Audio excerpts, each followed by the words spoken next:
Hey guys, Bix Weir. This is part two of my discussion with Jack Sermon, the head of Silver Eagle sales at the U.S. Mint. In this part, he basically says they're breaking the law and they know it.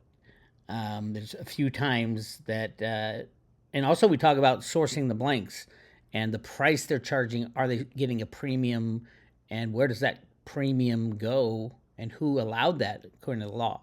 So check out the rest. Again, if you haven't heard part one, go back and look at part one, listen to part one, and this is part two.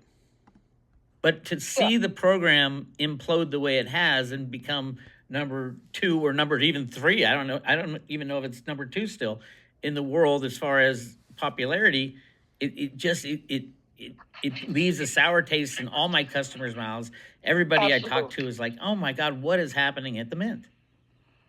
And you can imagine someone like me, that came here 35 years ago, came from the financial industry, and brought this program from zero awareness to the number one traded bullion coin in the world, to seeing what's happened to it now after 35 years. You can imagine. I can't. It's hard for me to witness what's happened, and I got to tell you, I don't see any remedy in sight, and that's what's sad, because the Mint's procurement office is simply unable to find another supplier, and Sunshine's the only one, and like you say, Sunshine's making them for a lot of other people. But that's the key also. And how much does Sunshine make on the Mint compared to how much it makes for other people? Well, so you can bet they're taking a look at their contracts with their other customers, probably saying, well, why should I make more for the Mint? I make a lot more selling them to Canada, or to these other private companies. That's what Tim Power said. I did an interview with him. That's what he said. But I pointed out. By the way, I often refer to Tom Power as Tim Power by accident. So it is Tom Power at the Sunshine Mint, the guy who runs it. The U.S. Mint is the only mint on the planet that is legislated to buy silver blanks at any value, at any amount, to meet public demand.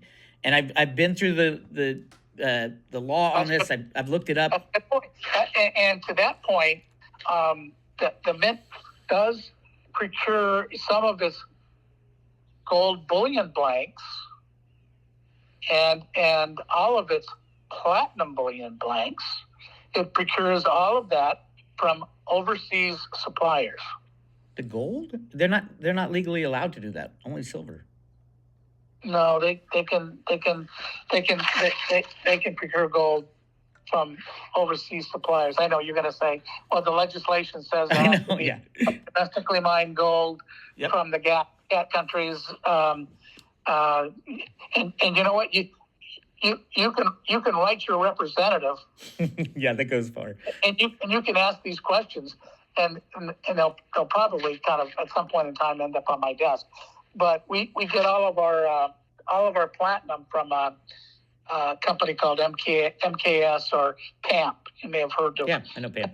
PAMP gold bars. They're in Lugano in Switzerland. Yeah. We get all our platinum there, and we get our 24 karat gold blanks from PAMP, and we also do business with the Perth Mint in Australia. Right. So why not silver though? Why not? Let me finish. Silver? So since the Mint is unable to source additional Silver Eagle blanks or 3/9 fine blanks that meet the Mint spec, that's another issue. Then it can go abroad, and I dare say they are likely looking at that option. But anything you get from abroad is going to be a hell of a lot more expensive than what you get from Sunshine. But it's a pass-through cost. According to the legislation, any cost you guys incur is passed through. You change you just charge more. Yeah, and more importantly, whatever we get from overseas, we can just use for the Mint's numismatic programs, because those numismatic programs have huge premiums on them, so they can absorb added cost. The bullion program cannot. So even if whatever coin blanks we could get overseas were used for the numismatic silver programs, then all that silver that we're getting from Sunshine that goes to the silver numismatic programs, that would all now be freed up for the bullion program. But the bullion program, it can absorb any price by law. Because, right now it could absorb what, $15, at least $10 of the $15 premium, if it. Yes. But it's not a money making. Yes, that's true. The bulk program is not supposed to be money making. All that's required, legislatively, is that the program not operate at any net cost to the taxpayer. Right. So you're right. If it costs me $5 an ounce premium to get blanks, then I'll charge $5 plus something. Right. But it won't make me competitive in the marketplace when I've got other sovereign mints selling basically the same commodity product. It's all an ounce of silver, 3/9 fine silver. It will make the Silver Eagle much less competitive. But I don't think that's a problem, and I'll tell you why. Because right now, the only reason people aren't, and they still are buying Silver Eagles at $15 over, but the only reason they're not buying is that the quantity is not being supplied in the same quantities as other sovereign mints, and of course you're not going to have great numbers this year because you didn't even give us an opportunity to buy them. Really, we didn't make them. An internal management decision was made not to make them. Right, and so and believe me, they came to me because I would just like to stop there. What he said, an internal management decision was made not to make them. That's illegal, 100%. So he's admitting that it is the management of the U.S. Mint that decided not to make Silver Eagles to meet demand, knowing exactly what they were doing. Listen to what else he says. I was a primary dealer. I ran a primary dealer trading desk before I came to the Mint, so I know how this works. Right. And so they came to me and said, basically, what can we get away with that's palatable? Yeah, but that is a shocking revelation. What can we get away with that's palatable? That tells you, that sums up the Mint right there. What can we get away with? Legally, you can't get away with anything. Anyway, here I go. Why did they want to? If demand's north of 30 million, and you only decide, they want to know, well, what number can we make? Well, we're not going to get phone calls and letters from Congress, Congressional. Right. But why would they want that? Wouldn't they want the program to do well? Look, if you're running a business and you have a lot of different product lines, every product line has a different margin, my friend. Every product has a different margin. And if you only have a finite supply of something, as a business, you're going to maximize the sale of products that makes your business the most margin. But that's illegal. What you just described, from what the law says, it's only, I get the things you can mark up, and you guys do, obviously, from the website. But from the law, it says you are required to make the silver bullion, bulk bullion program available to the people at your cost.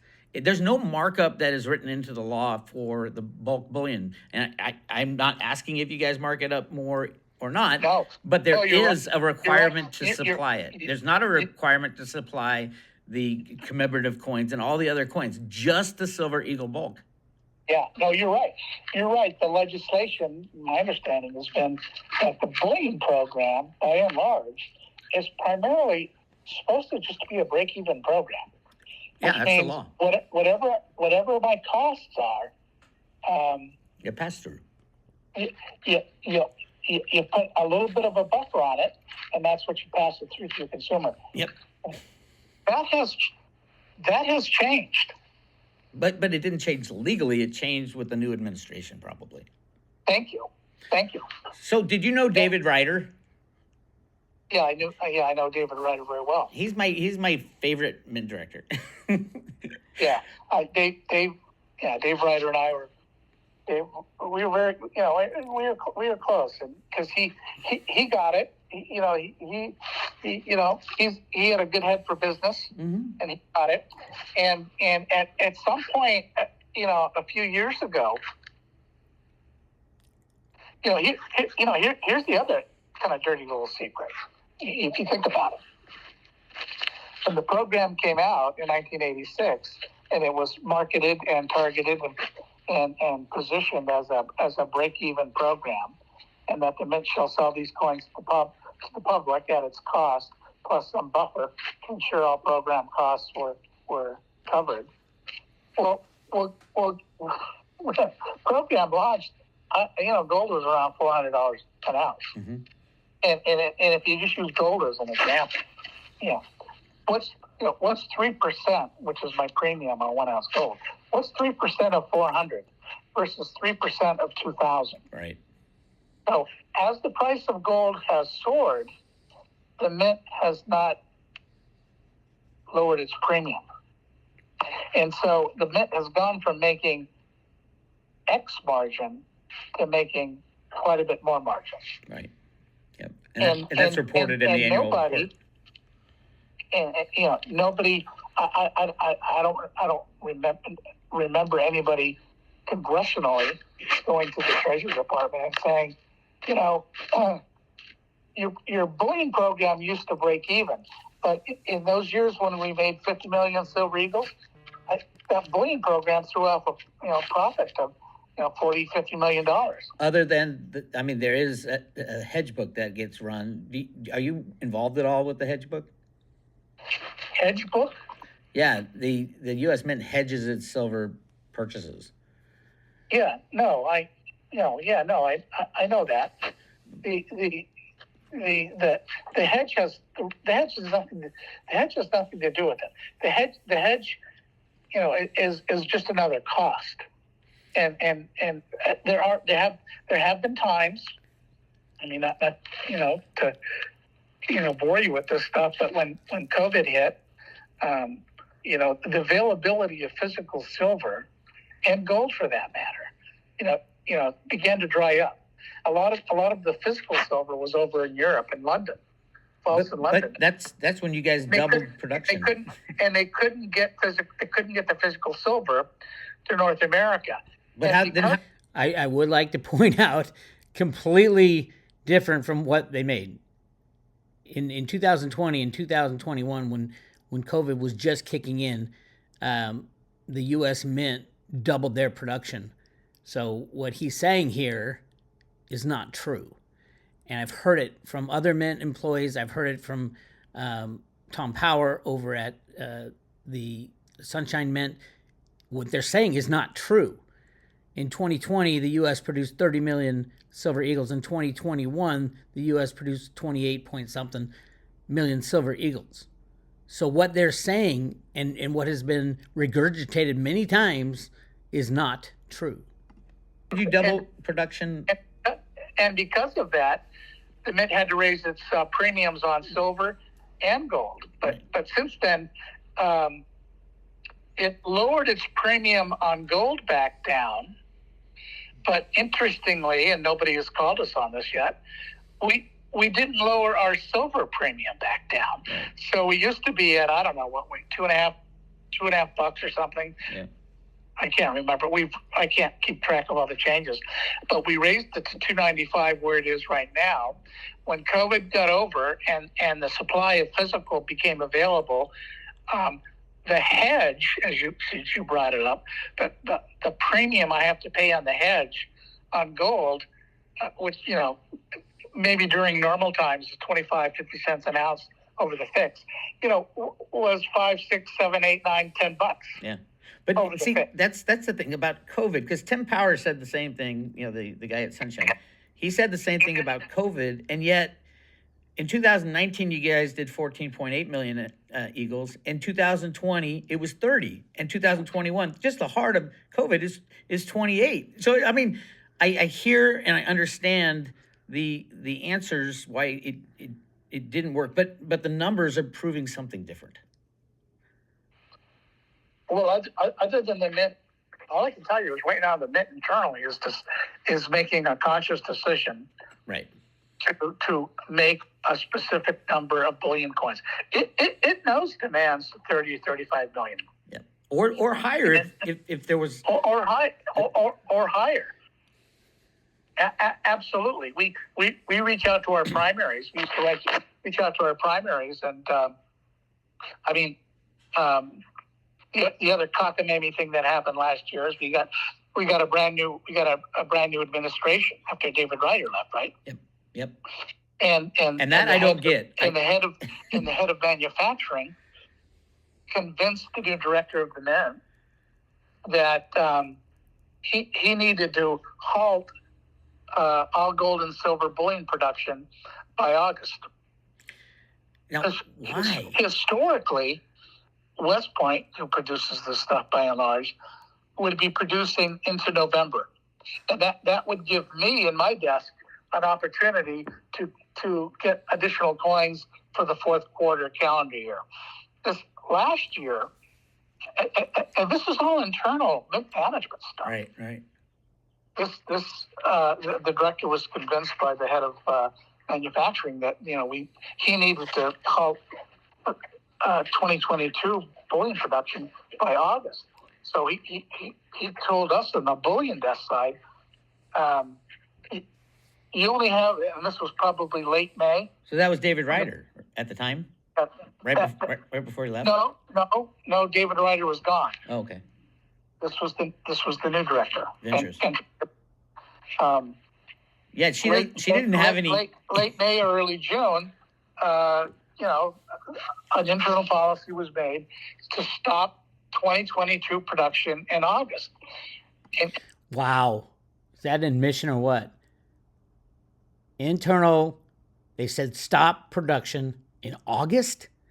Normally, they used to say December was the month, and then they started doing it in November. But this is August.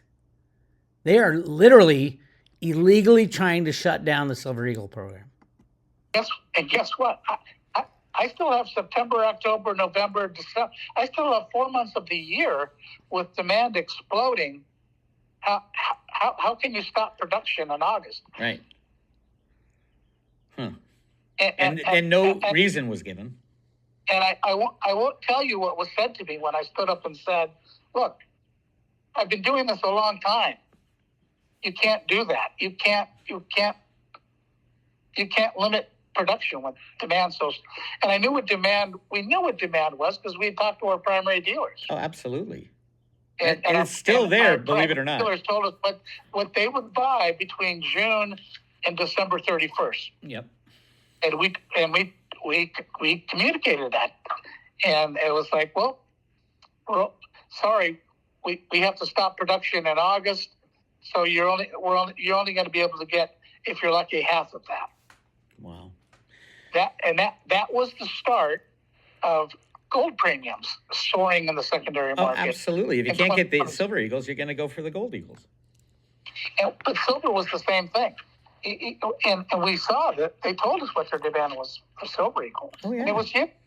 And imagine sitting in my seat and having your primaries come back and say, between June and December, we want 20, 25 million ounces of silver. And we come back and say, okay, well, we're only going to make 10 million. Yeah. Okay. And we're going to allocate those between now and the rest of the year. That is what the Mint did, and that's what the Mint's doing now. It decides every year how many it's going to make, and then we allocate them out on a bi-weekly basis. Currently, it's about 425,000 every 2 weeks, and that's being increased to 725 every 2 weeks. Okay. Because we got 4 million. We got another 4 million coins that were just given to us. Did you guys have to fire people or scale back, or are they just working on the numismatic type stuff? Say again, what's your question? Did when you cut back on production, I mean, obviously you had enough people to do it because 2020 and 2021 were great years. Capacity is not an issue. Capacity has never been an issue. Yeah.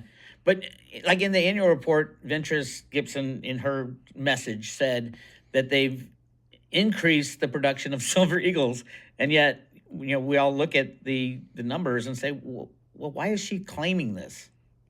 Well, that's something for you to ask your congressional representative. Yeah. And have them question that statement. Yeah. I mean, I probably shouldn't be saying that, but if the director of the bid is proud of increased production, and yet we're still on allocation, and our coins are selling at huge premiums in the secondary market.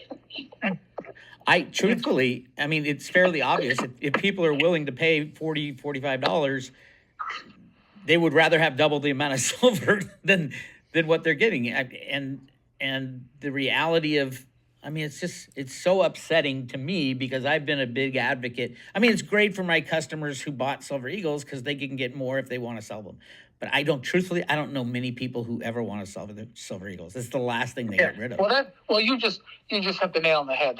That's sort of the dirty little secret what people don't talk about is if your offer is at $15 over spot or the fix. Guess what? Your bid's going to be up there too. Yep. And I don't know what the bid is for Silver Eagle, but if you had Silver Eagles to sell, and these dealers can sell them at the fix plus $15, then they ain't going to give you the fix plus a couple of bucks. So they're going to give you a fix plus some premium that I would imagine is much higher than what the bid is on Silver Maple Leaf. It's $8 or $9 right now. The buyback price.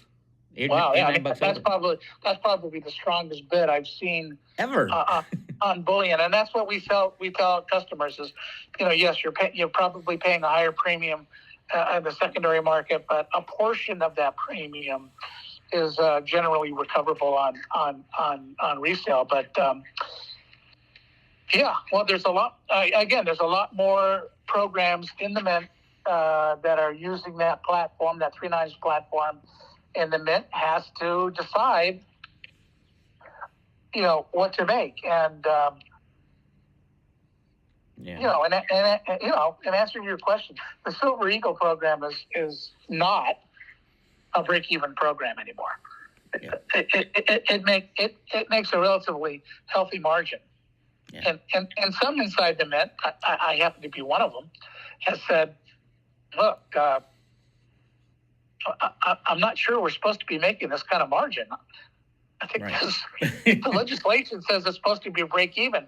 So if you're telling me I've got a 50-cent margin on this thing at $2.95 premium, aren't we in violation of the legislation? That's my question. But but nobody answers. No one will answer that.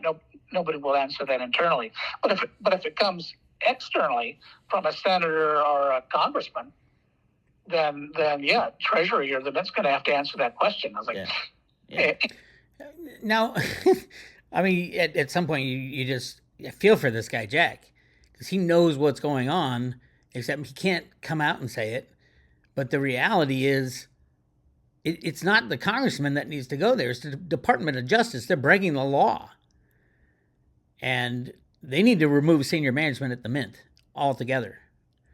It is egregious, it is embarrassing, and it is destroying the best silver program on the planet and probably the most patriotic thing that the United States does is make the Silver and Gold Eagle program. And at least that's what Janet Yellen said in her commercial about Silver Eagles.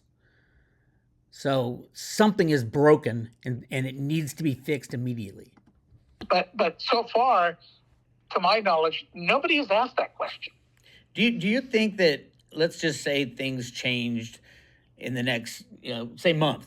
Let's say things changed in a month and all of a sudden there's huge focus on making Silver and Gold Eagles.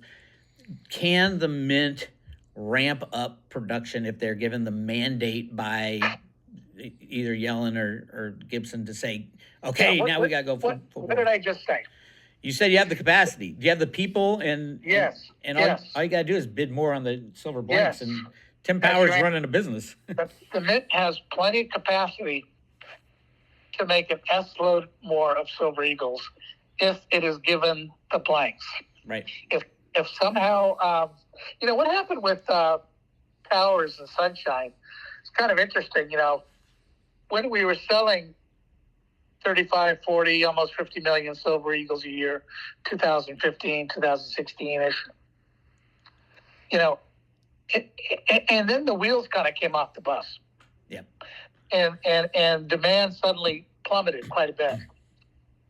And so what happens is the mixed procurement office, they arrange to have a certain number of blanks delivered, every few weeks from Sunshine. And so what was happening is demand started plummeting for the Mint Silver Eagles, but the Mint was still under contract to continue to accept all this silver. Mm-hmm. Yeah. And I got news for you. Unlike gold blanks that can sit on the shelf that for quite a long time, silver is not like that. Silver will tarnish. Silver will spot. Right. So you need to turn whatever inventory of blanks you're getting in. You need to turn those into coins, but the Mint's not going to turn all that silver into coins when it's looking and seeing that the APs aren't buying coins. They would be crazy to make coins that they know, because they're going to end up at the end of the year with an S load of unsold inventory, and nobody wants the current dated year next year. Right. So it has to be very careful about what it makes. So what the Mint did is finally they said, well, look, we're getting 500,000 a week from Sunshine, but you're not even selling 100,000 a week. So the Mint called up Sunshine and said, ramp the F down. Yep. And they did. And they ramped Sunshine way down. And once they did, Sunshine has never come back. Right. Because they got new customers. To those old levels. I don't know where they are now. But I just remember when we ramped them down. And then the demand started picking up again, and then we started freaking out, like, how come we don't have blanks? And it was like, well, because you ramped Sunshine way down. Right. And now, on this point, I don't think I discussed it in this discussion with him, the reason that the Silver Eagle market went crazy from 2008 on to 2016 was 100% because J.P. Morgan was shorting the COMEX and taking delivery of silver wherever they can get it, including the Silver Eagle program. Ted Butler has analyzed this and seen the warehouse movements. Now, he believes that J.P. Morgan melted down the Silver Eagles after they got them. Remember, J.P. Morgan doesn't care about money. It cares about controlling the silver price. So J.P. Morgan, supposedly, according to Ted, melted down the Silver Eagles back into the 1,000-ounce COMEX good bars, and that's where a lot of this silver came from, which is the most insane thing ever, because you're basically paying, well, at the time, the premiums were nothing, hardly anything. So it wasn't that big of a cost to them, other than it distorted how much the real demand was, because you had one entity who's taking literally half or more than half of the Silver Eagle production from 2008 when they took over the Bear Stearns short to 2016 when they finally got shut down in the game they were playing. So it wasn't a traditional supply demand problem that screwed up the Mint as far as working with a single supplier, Sunshine Mint. But I want to stress, from 2000 to 2021 is when they did double the production they did in 19 and 18. And that was with just the Sunshine Mint. So the Sunshine Mint, that argument falls on its face too, because they were able to provide 30 million blank rounds in 2020 and 28 million in 2021, even though half the year in 2021 was taken up by the changeover to the new Type 2. It should have been 35 to 40 in 2021. And then Ventures Gibson came in and basically shut the program down. Just keep that in mind as you listen to the problems that the U.S. Mint encountered with the Sunshine Mint, it wasn't the Mint's fault. It wasn't the Sunshine Mint's fault either. It was Jamie Dimon and J.P. Morgan and Blythe Masters' fault for stealing silver. And mind you, we're talking over what Ted estimated it at 150 to 200 million in silver eagles. I mean, if you think about the Hunt brothers, all they were dealing with is 100 million in physical silver, or 110 million ounces. So J.P. Morgan should have been taken out of the picture long ago, but they still are the number one player in the silver program. And now you're whipsawing them. Now you're turning around and saying, no, ramp back up. You can't do that to vendors. It's very difficult to kind of whipsaw them that way. So I just remember the Mint did ramp them way down, and Sunshine continues. I mean, the Mint continues to try and get them to make more and more, and they're always saying every week in our bullion call, we're working with Sunshine, we're trying to get them to ramp up, but they're at maximum capacity right now, and blah, blah, blah. And that's the broken record I'm hearing now, is they're pretty much at capacity for what they can give the Mint. Yeah. So until the Mint decides internally that we want to make more bullion instead of more numismatic coins, and I don't know. Maybe you're right, and maybe someone from the Hill, congressional stakeholders they're called, will call Yellen on the carpet on that and say, look, it says in the legislation the secretary will make them in quantities she deems appropriate in order to meet public demand. Clearly, you're not meeting public demand. Maybe you need to take another look at this. And you guys are ready to do it. Nobody has. Nobody's really kind of called the secretary on it, and I just don't see that happening.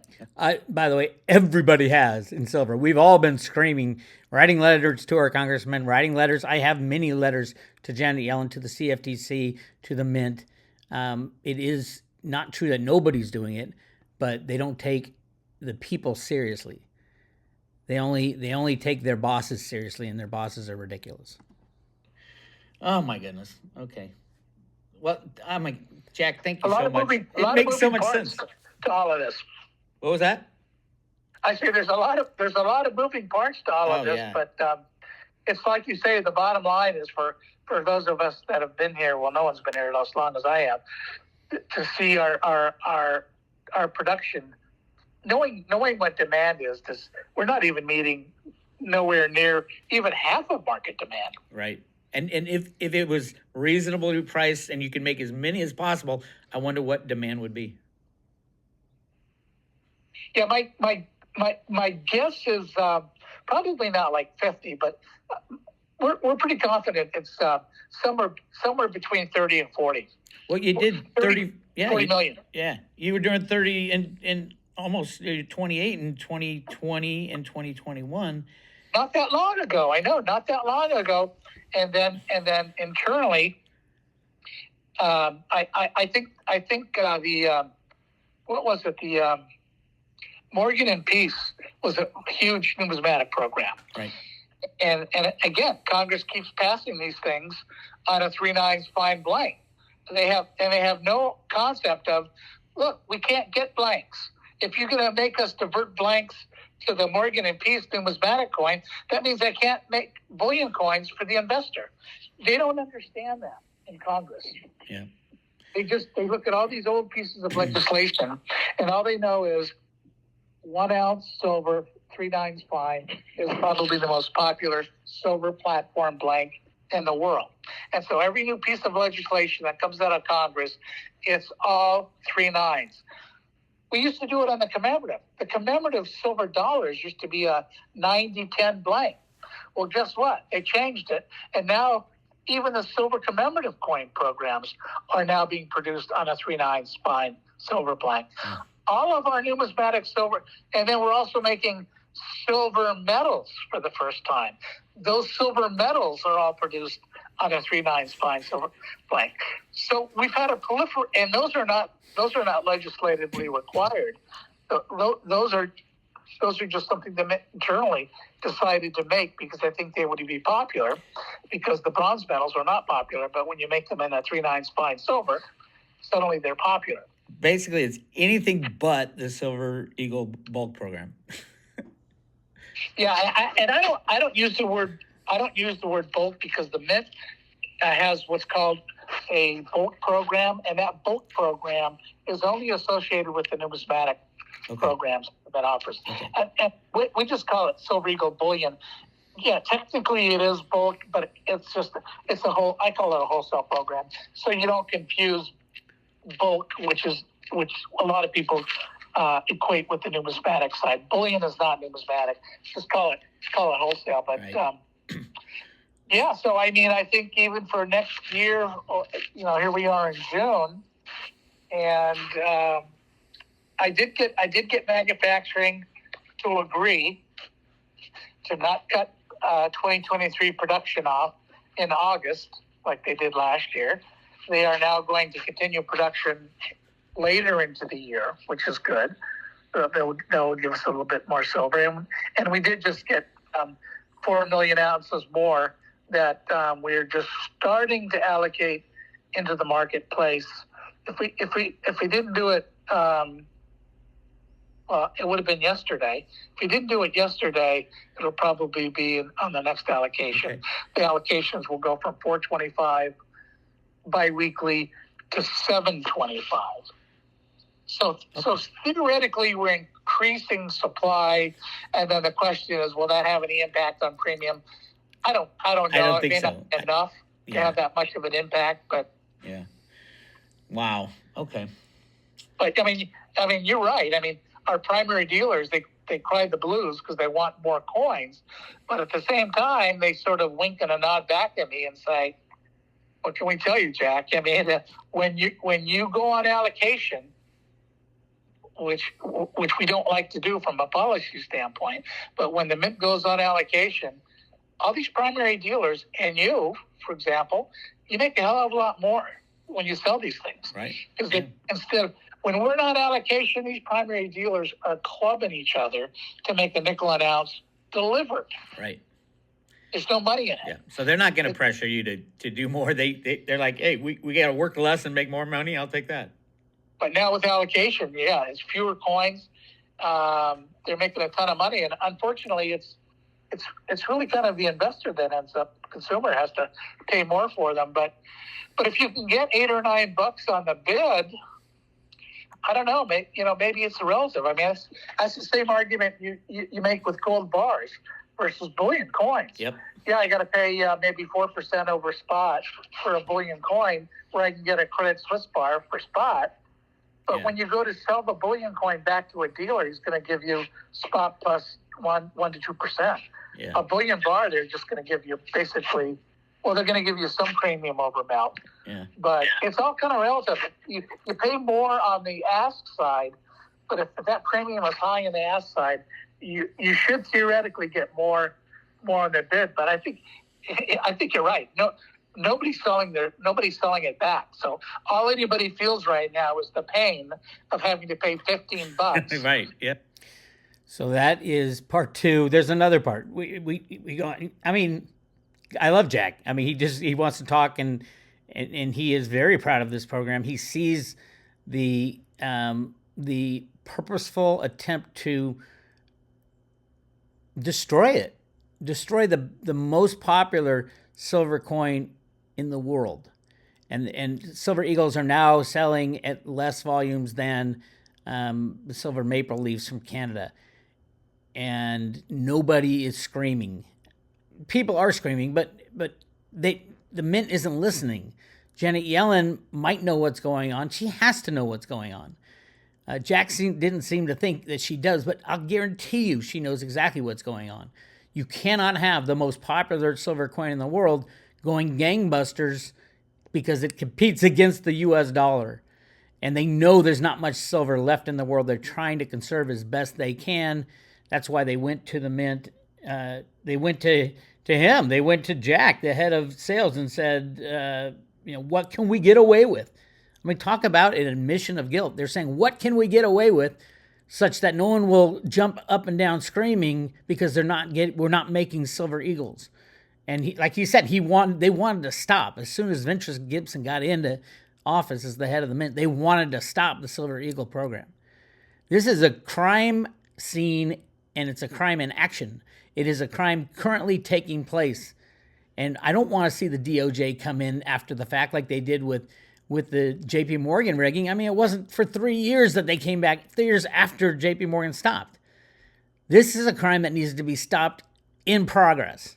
This is a crime happening right now at your U.S. Mint, where they are not supplying coins to meet demand. They're charging huge markups where they're not allowed to legally, and they are doing everything to destroy the best coin on the planet. And the big reason is because it's made of silver, which is a very, very, very, very underpriced metal because of the price manipulation on the COMEX, but it's also running out. The world is running out of silver. You don't see it in a price, but you do see it in all the inventories around the world for silver dropping drastically over the past 2 years. So I'll come out soon with part number 3, but this one is just full of instances where he admits the U.S. Mint is breaking the law over and over and over again. If you want more information, go to roadtoruda.com and check out what we got on the big conspiracy to rig the silver markets. This is Bix Weir. I'll talk to you later.